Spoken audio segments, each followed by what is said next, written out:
So this piece is about my own struggle and dialogue with myself about creating an ethical masculinity.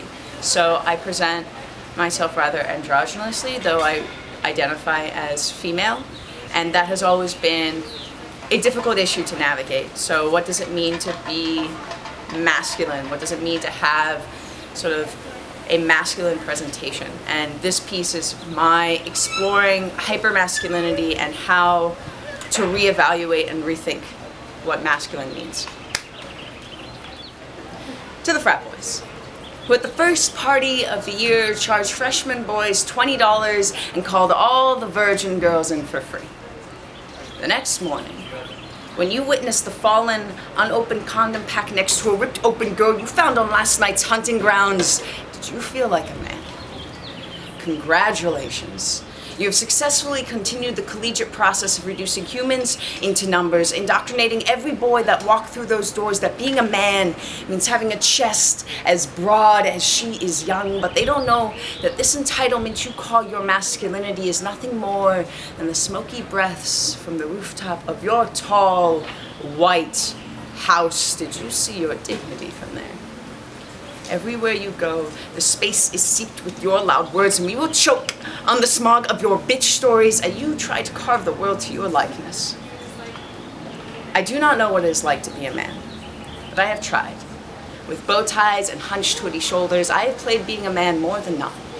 But watching you herald men among men, you have made the masculinity inside me an unwelcome permanent guest. I cannot be affectionate with my partner in public when you have already declared us free porn, and even though I have tried, I cannot craft a wardrobe that will make me feel completely safe at night when I know 1 in 4 have tried to do the same, and I wonder how much false masculinity does it take to turn a man into a monster. I remember my father first told me that the men in my family do not always know what is right, but at least they try. They learn to pronounce new identities, help baby rabbits escape from the harsh white snow, and cook breakfast on Saturday morning for every sleeping body in the house. Frat boys, did your fathers ever tell you that clothes make the man?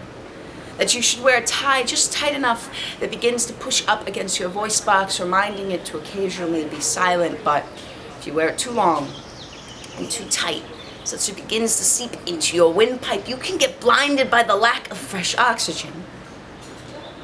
Frat boys, does your father ever tell you that masculinity is a tie?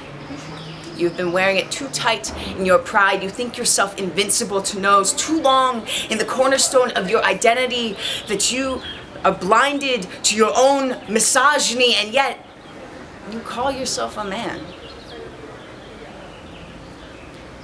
So where does that leave me?